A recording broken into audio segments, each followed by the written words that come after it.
Chris में प्यारे भाई और बहनों, आज के मनन चिंतन के लिए हम लेंगे सन लूकस का सुसमाचार अध्याय 4 पद संख्या 31 से लेकर। वे गलीलिया के कफरनाहुम नगर आए और विश्राम के दिन लोगों को शिक्षा दिया करते थे। लोग उनकी शिक्षा सुनकर अचंभे में पड़ जाते थे, क्योंकि वे अधिकार के साथ बोलते थे। सभागृह में एक मनुष्य था जो अशुद्ध आत्मा के वश में था। वह ऊंचे स्वर से चिल्ला उठा, ईसा नासरी, हमसे आपको क्या आप हमारा सर्वनाश करने आए हैं? मैं जानता हूं कि आप कौन हैं, ईश्वर के भेजे हुए परम पावन पुरुष। ईसा ने यह कहते हुए उसे डांटा, चुप रह, इस मनुष्य से बाहर निकल जा। अब दूत ने सबके देखते देखते उस मनुष्य को भूमि पर पटक दिया और उसकी कोई हानि किए बिना वह उससे बाहर निकल गया। सब विस्मित हो गए और आपस में कहते रहे, यह क्या बात है? वे अधिकार तथा सामर्थ्य के साथ अशुद्ध आत्माओं को आदेश देते हैं और वे निकल जाते हैं। इसके बाद ईसा की चर्चा उस प्रदेश के कोने कोने में फैल गई। प्यारे भाई और बहनों, हम देखते हैं कि प्रभु कफरनाहुम में आए हैं। वहां पर वे एक विश्राम दिन लोगों को वचन सुना रहे थे।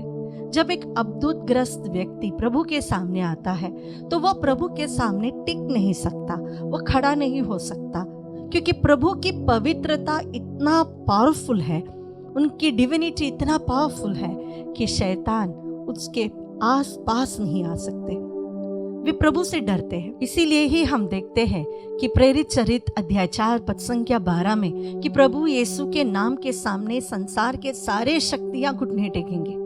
तो प्रभु के उपस्थिति में फिर कितना पावर होगा। जो शैतान प्रभु के सामने आकर गिड़गिड़ाता है, बचा लो, मुझे नर्क में वापस मत भेजना, वह प्रभु के आदेश से उस व्यक्ति से बाहर निकल जाता है। जब हमारे अंदर पवित्रता हो, अगर हमारे अंदर कृपा हो, तो शैतान कभी भी हमारे पास नहीं आ सकता।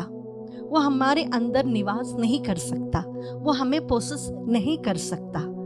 कुछ भी हो जाए, शैतान हमारे अंदर पोसेशन नहीं ले सकता जब तक प्रभु उसे परमिशन ना दे। जो हम आयुब की किताब में पढ़ते हैं या संतों की जीवनी में भी देखते हैं, जहां पर प्रभु ने संतों को इस पीड़ा से गुजरने का एक मौका दिया था, अनुमति दी थी। प्यारे भाई और बहनों, अगर हमारे अंदर पाप है, अगर हमारे अंदर वासनाएं हैं, अगर हम हमेशा पाप को ही चुनते हैं और प्रभु से दूर होने की कोशिश करते हैं, तो हमारे अंदर कोई भी अंदर आ सकता है। तो शैतान इतना पावरफुल है, जहां पर प्रभु है वो आपकी ओर आ ही नहीं सकता, लेकिन जहां पर प्रभु नहीं है वहां पर वो जरूर आएगा।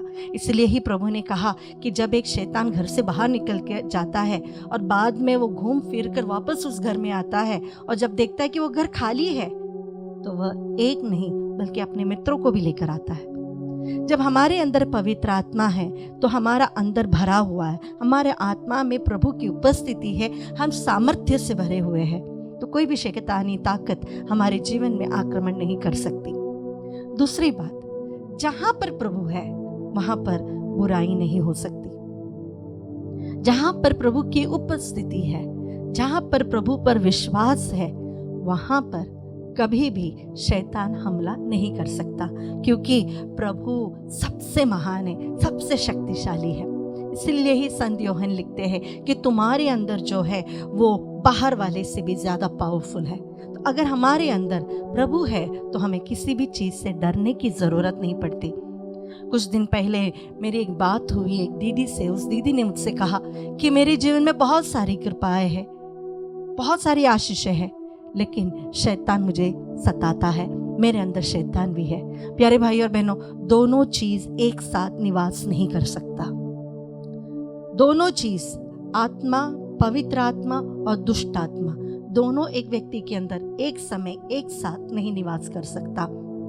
इसीलिए जब हम प्रभु से अधिक जुड़ते हैं, जब हम प्रभु के पास अधिक निकट आते हैं, तो प्रभु की आत्मा हमारे अंदर भर जाती है और हमारे अंदर से पूरे बुराई या शैतानी ताकतें जो भी है वो सब हट जाती है और हम प्रभु के प्रिय पुत्र पुत्रियां बनते हैं। जब हम प्रभु के कार्य भी करने लगते हैं, प्रभु के वचन के अनुसार जीने भी लगते हैं, हम प्रभु की महिमा दूसरे लोगों तक पहुंचाती है।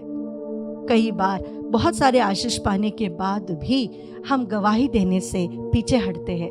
लोग क्या कहेंगे, शर्म आता है, डर लगता है, पता नहीं सही है या गलत। प्यारे भाई और बहनों, जब भी लोगों ने यीशु के समय प्रभु के चमत्कारों को देखा, उन्होंने वह बात पूरी दुनिया को बताई। अगर आप चाहते हैं कि जो आशीषें प्रभु ने आपके जीवन में दिए हैं वो बरकरार रहे, तो आपको प्रभु की महिमा दूसरों के सामने करना जरूरी है।